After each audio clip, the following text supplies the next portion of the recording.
Hey there, YouTubers. Isaac here again. I'm back in my recording studio, and I've got this recliner that I use, and the kick plate on it broke almost within the first week I bought this thing, and it's just been getting worse and worse. So what we're going to try and do is replace this. So first step will be to remove it. I'll see if I can get you some camera shots, but if I can't, it's just 4 screws. Shouldn't be too difficult to imagine how I did that.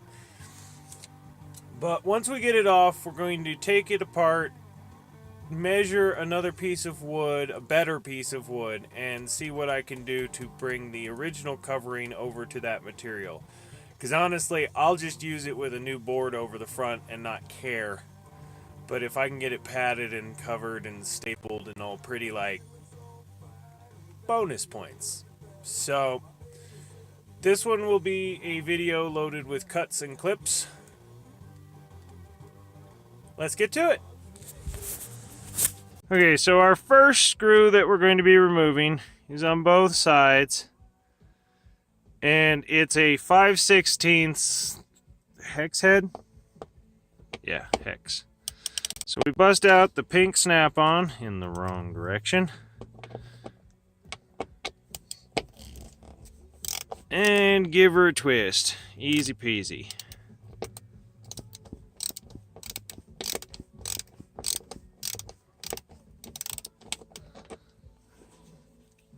Let's crack the other one.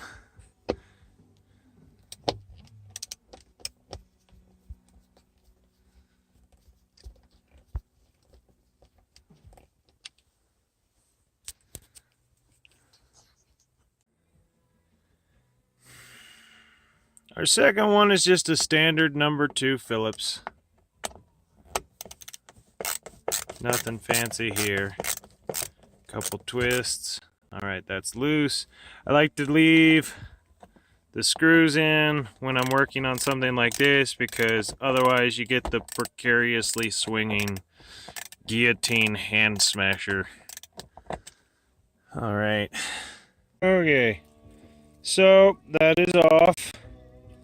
And they've got these fancy black staples. I just have plain silver ones. So if I'm able to reuse this material, it won't be 100% identical, but it'll be close. Let's see what I can do for separating this apart. Probably going to put the camera down and do a stop motion for it.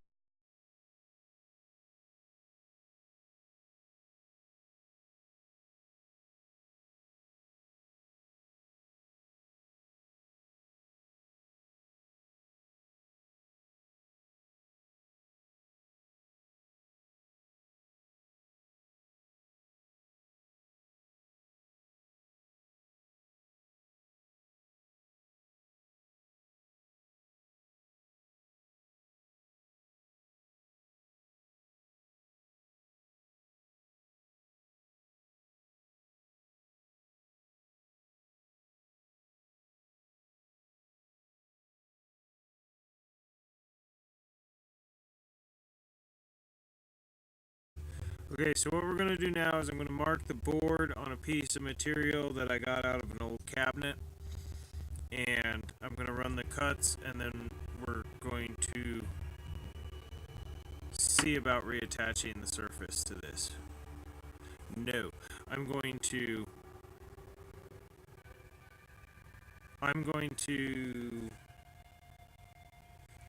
drill the holes, put the hardware back in, make sure it fits, and then see if I can get the upholstery back on it. So first things first, I line it up. I actually want to they nailed some tack board to the end of this. I'm thinking something that wouldn't tear up the foam and fabric, which isn't a bad idea, but I actually want to make it a little narrower because the friction of pushing it back in was part of what made it so hard to close in the first place. So I want to make it just a tiny bit smaller than the actual board. And I think I'm just going to cap the ends with cut up plastic bottle or something. So, good enough for government work anyways.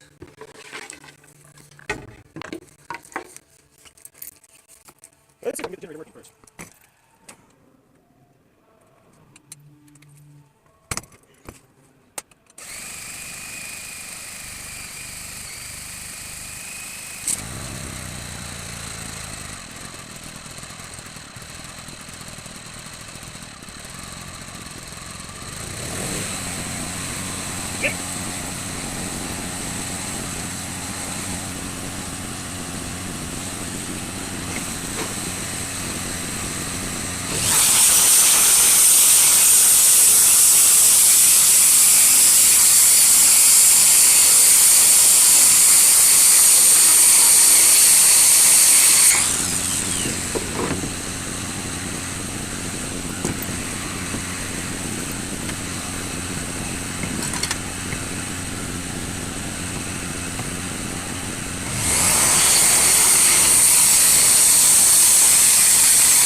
Not good enough for government work, but good enough for me.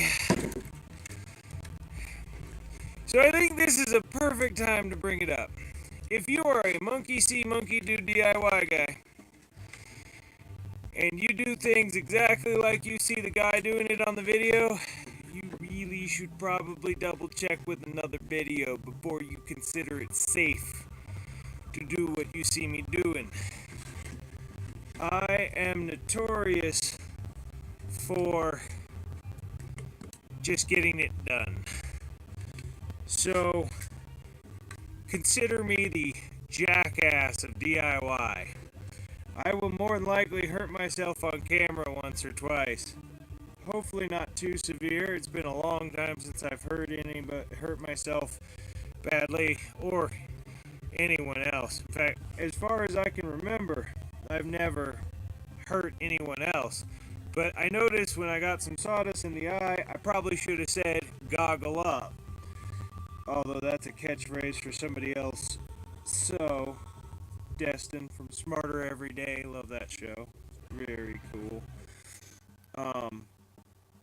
I'm the reason why they say goggle up, though, is because idiots like me will get sawdust in my eye. Now, I'm not too concerned about it.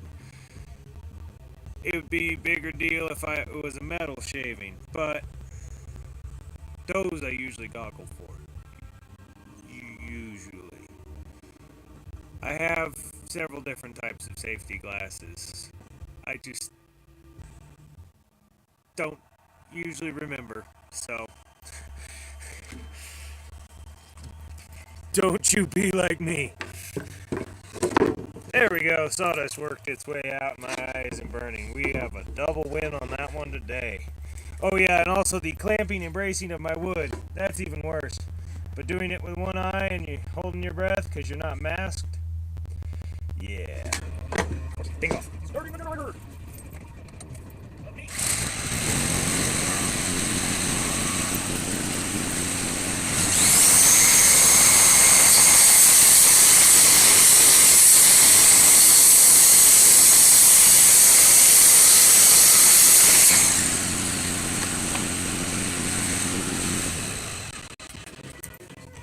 The other thing I would have mentioned would be check your blade depth so that you don't end up with a tiny bit of leftover wood at the bottom. Now, I have no idea why the first cut worked very nicely and the rest of them didn't.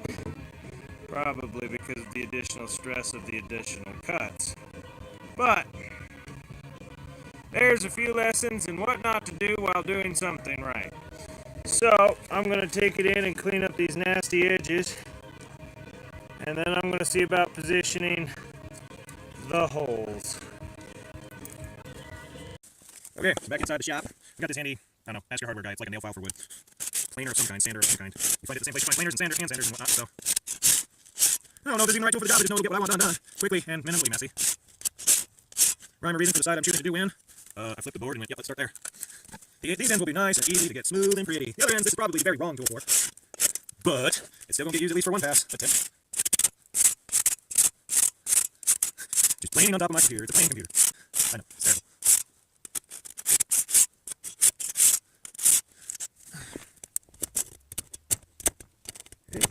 Sneaky peek. Like another peek. That dinosaur is a skippy monkey wearing a hat. 6:30.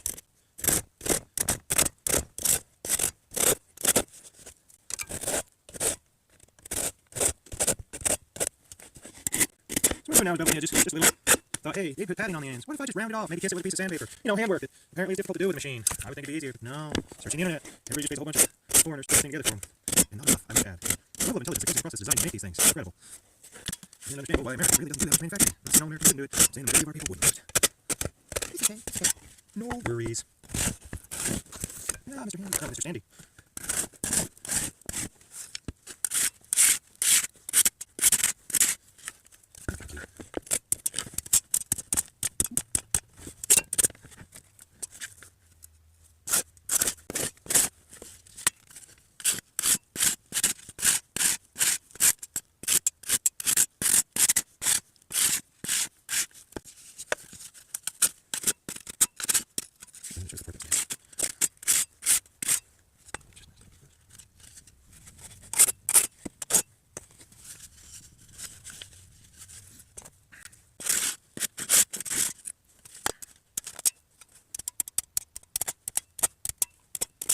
You will also see me using tools in unconventional ways from time to time.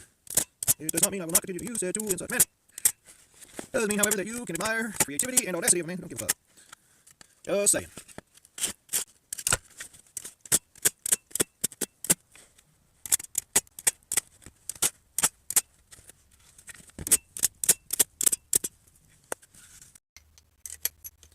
.5/16 bolt, 5/16 drill bit.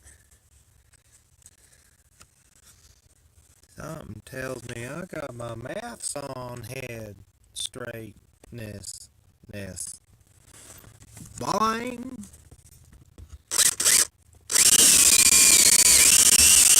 Sprocket! I got a sprocket in my pocket for you. It's small, but it's fat and has lots of teeth.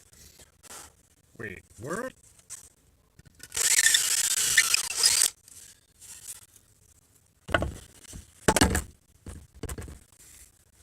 It's the teats.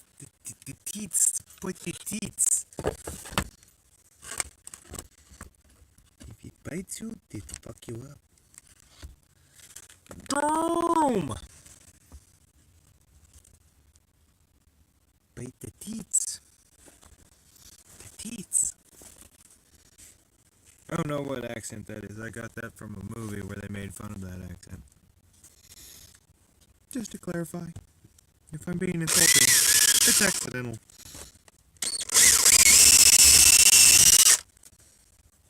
It's a quote.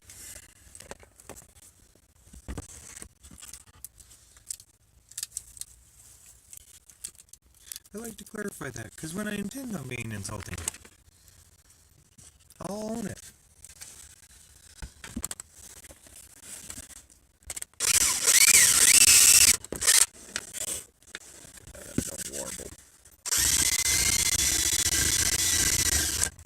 Yeah, drill sander.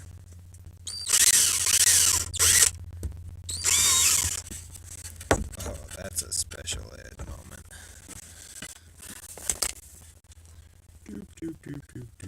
I don't know which side goes where. It's the small one or the big one. So I am going to go check that post briefly. Alright. Well, you know what I always say. Measure once and cut 3 times. So I drilled the holes on the wrong direction, because there's a short side and a long side on this piece, and it was the wrong facing that would be out to put it the right way. I could totally rotate it so it would fit and it wouldn't be any big deal, but there's an ugly side and a pretty side to this board, and I just drilled holes right through to make the ugly side the only way I could put it on there. Doesn't matter if I cover it, but matters if I don't, and I'll know either way. Actually, no, that, come to think of it, that might not be a bad idea. Leave this felty bit off. Nah, better with it. So I'm going to drill the holes for the other direction as well. We will see. We will see. Maybe I'll just put something over these strips. Oh, I do have this syntho leather and foam. That could totally make an attachment for this. That would look cool as hell. We'll see. We will see. Do you see? Ooh. That could be nummy tasty. I just had a cool idea. Put the leather, staple it down and have flaps, and then do like a rope braiding across here, some sort of hemp work. I do have a big spool of very cheap hemp. So I'm gonna kill the camera for a second and figure out what I want to do, because that would be an all-night kind of project. And I'd have to either time-lapse the daylights out of that or cut down the footage for you guys. So we'll see. Okay, so I am going to do a combination of stuffs with the assembly of this. I am going to use the foam and the black leather, but I also found an old Carhartt leg that has been waiting for a purpose to arrive. I have discovered said purpose. So that is going to be my project, I do believe, is I'm going to take this Carhartt and the original materials and make a newer, better leg covering. So you guys get another cool time lapse.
So we got her finished. I think it looks pretty good.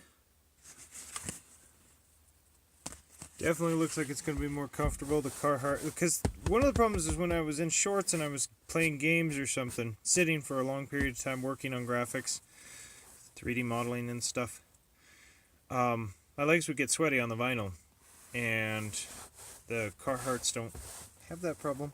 So I think this is going to be much more pleasant to use. And I like the wood corners. They look good. I don't know if you caught it, but I sanded and stained the back and edges real quick while I was doing it. It's not absolute perfection, but it definitely fits my decoration theme. I like halfway construction. I call it mad scientist chic. So anyways, I'll go attach it and give you a couple quick shots of the chair, and then it's on to putting this into a video. Here it is, all nestled in its happy little home. Attached to the chair again, chair reassembled and upright.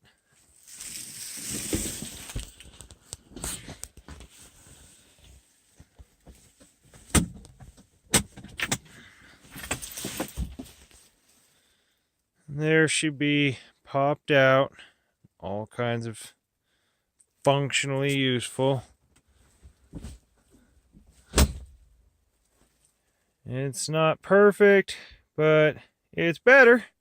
And at least it's solid, so I can push anywhere on the board, and I don't have to worry about it collapsing underneath my legs pressure anymore. So, alright, so that was my impromptu project for today. Do the thing, and don't forget to ring that bell so you can get all these videos every single day. Because I'm doing them daily, like I promised. Almost missed it yesterday because the render time took so long for that big one. This one should be shorter, but I have no idea till I get into the editing how much I rambled and how much that time lapse saved me, because I was working for several hours on this project. Hopefully it's only a few minutes for you guys. Anyways, have a good one.